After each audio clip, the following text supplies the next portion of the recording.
हे दोन्ही अधिकारी वेगवेगळे. देशाची सुरुवातच संपापासून झाली होती. पूर्ण देशभर 5.5 लाख वितरक संपावर गेले होते. 81,000 कुटुंबांची लाईफलाईन खोळंबली होती. नेमक्या मागण्या मान्य झाल्यात का आणि आता पुढची रूपरेषा काय असेल अगदी थोडक्यामध्ये सर? सर्वप्रथम मी अखिल महाराष्ट्र स्वस्त दुकानदार महासंघ राज्याध्यक्ष DN पाटील, मी सर्वप्रथम या देशातील 81,000 नाही तर 81 कोटी परवानाधारकांना आमच्यामार्फत फ्री धान्याचं वाटप होत असतं आणि आम्ही संप केल्यामुळं गोरगरिबांचं धान्य त्यांना आजपर्यंत आम्ही त्यांना पोहोचू शकलो आणि संप काळात त्यांना आमच्यामुळं जो काही त्रास झालेला आहे ते 81 लाख कुटुंबाचं मी सर्वप्रथम राज्याध्यक्षाने मी त्यांचं दिलगिरी व्यक्त करतो. आम्ही आमची संपावर जाण्याची अजिबात मुळीच इच्छा नव्हती.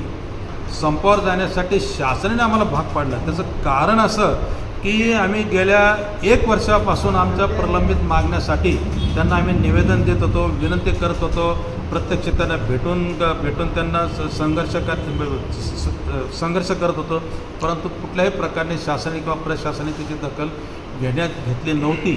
मजबूर हुसेने आम्हाला संपाचं हत्यार हे आम्हाला उपसावं लागलं. पहिलं आमचं आंदोलन झालं 1 डिसेंबर 2023 धरणे आंदोलन. हे तुम्ही प्रत्यक्ष त्या ठिकाणी आय विटनेस होतात. त्या धरणे आंदोलन एवढं मोठं पूर्ण राज्यामध्ये 32 जिल्ह्यामध्ये झालेलं असतानासुद्धा शासनाची दखल घेतली नव्हती. म्हणून आम्ही 1 जानेवारी 2024ला संप आम्ही पुकारला. बेमुदत संप आमचा पुकारलेला होता. तर त्या अनुषंगाने आमच्या वाटाघाटी करत असताना पहिली वाटाघाटी झाली आमचे 9 तारखेला आमचे या देशाचे वित्तमंत्री आणि फायनान्स मिनिस्टर योगायोगाने ते तुमच्या आणि माझ्या शहरामध्ये छत्रपती संभाजीनगर जिल्ह्यामध्ये राहतात. मान्य भागवतजी कराड साहेब यांची आमची 9 तारखेला बैठक झाली. बैठकीमध्ये त्यांनी स्वतः क्लिअर केलं की तुमचा जो आर्थिक कमिशनचा जो मुद्दा असेल, मी हाय लेवलला म्हणजे जे अर्थमंत्री असतात भारताचे त्यांच्याशी निगडीत असल्याने हा मुद्दा मी स्वतः त्या ठिकाणी प्रामुख्याने मांडणार आहे. तर तुम्ही जे धान्य जे बंद केलेले आहे तुम्ही तुमचा संप मिटून गोरगरिबात धान्य सुरू करा. 9 तारखेला त्यांची आमची वाटाघाटी मिटिंग झाली. त्यांच्या विनंतीला मान देऊन त्यांनी ठोस आश्वासन दिल्याच्या नंतर आम्हाला संप हा मागे आम्ही घेतलेला आहे त्यांच्यावर विश्वास ठेवून. आणि त्या दिवशी आम्हाला 9 तारखेला शासनाने महाराष्ट्र राज्य स्टेट गव्हर्नमेंटने आम्हाला बोलणं केलं. संध्याकाळी आम्हाला 4:30ला 5ला निरोप आला.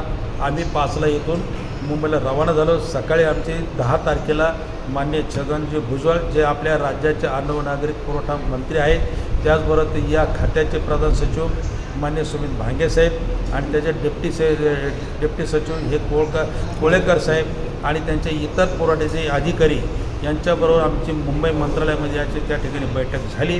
बैठक झाल्याच्यानंतर त्यांनी स्वतः जे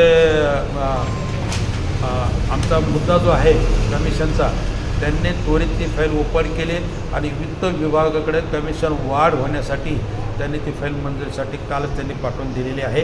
त्याच्यावरती आपलं फायनान्स मिनिस्टरी त्याच्यामध्ये नियमाप्रमाणे अभ्यास करून मागायचं इष्टांक समोर ठेवून आमचं कमिशन ते वाढ करण्यात आहे.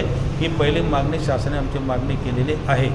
दुसरी मागणी म्हणजे याच्यामध्ये जे आम्हाला अन्नधान्य शासनाच्या वतीने दिलं जातं प्रशासनाच्या वतीने नाही म्हणजे गोडाऊन किपर. आता यापुढे कोणतंही धान्य आम्हाला कमी देणार नाही. कुठल्याही रास्तावर दुकानदाराला धान्य वजन काटक कमी होणार नाही असं आश्वासन स्वतः प्रधान सचिवांनी दिल्याने त्यांनी एकही राशन दुकानदाराला धान्य 50 किलो 650 ग्रॅम ही वजनासाठी त्यांना दिल्या जाणार आहे असे निर्देश मंत्रालयातून तहसीलदारांना पारित झालेले आहे. ही दुसरी मागणी. जी तिसरी मागणी तुम्हाला आणि आम्हाला जो त्रास होत होता ई-पॉज मशीनचा, तिसरी मागणी त्यांनी ई-पॉज 4Gचं मशीन त्यांनी मान्य केलेलं आहे. ते बहुतेक पुढच्या आठवड्यामध्ये आमच्या प्रत्येक राशन दुकानदारांना ते दिलं जाईल. त्यावेळेस एक आम्ही एखादा कार्यक्रम ठेवू, त्यावेळेस आम्ही तुम्हाला निमंत्रण करू. चौथी मागणी आमची जी याच्यामध्ये जी होती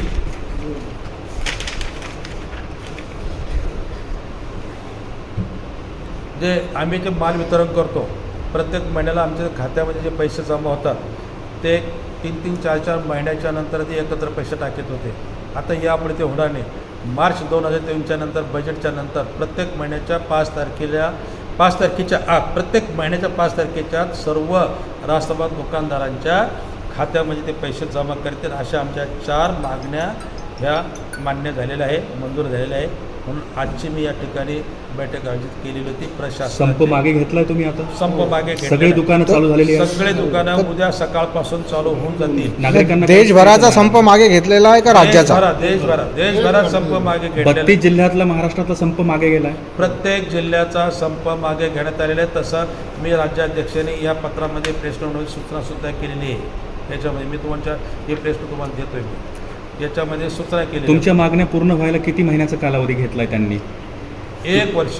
1 वर्ष. हां, 1 वर्ष. आणि आता इथून पुढे कधी लागू होतील? ज्या 4 बेसिक मागण्या होत्या तुमच्या आत्ताच्या, तर ते किती दिवसात कार्यान्वित होतील असं काही बोलणं झालंय का?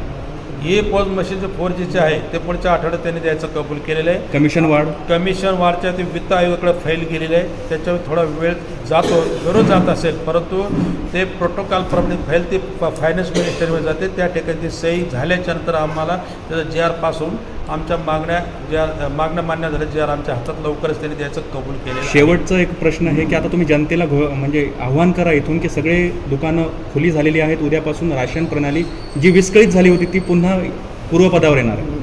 मी अखिल महाराष्ट्र स्वस्त दुकानदार महासंघामध्ये राज्याध्यक्ष ह्या पदावर जरी असतो आहे, परंतु मी ऑल इंडिया फेडरेशनच्या व्हाईस प्रेसिडेंटसुद्धा मी आहे. म्हणून मी महाराष्ट्र राज्याबरोबर जे आमचे 53,000 रेशन दुकानदार आहेत, तर महाराष्ट्र राज्यामध्ये 5,48,000 परवानाधारक मी त्यांना माझ्या परवानाधारकांना अशी सूचित करतो की उद्यापासून आपल्या दुकाना आणि पोस्ट मशीन लाईव्ह करून जर आपल्या दुकानात माल आलेला असेल, आपल्या मशीनमध्ये नेतं फिट झाले असेल, अशा परवाधारकांनी उद्या सकाळी 8 वाजल्यापासून आपले दुकाने उघडे करून गोरगरिबांचं लाभार्थ्यांना धान्य वाटपाला सुरुवात करावी.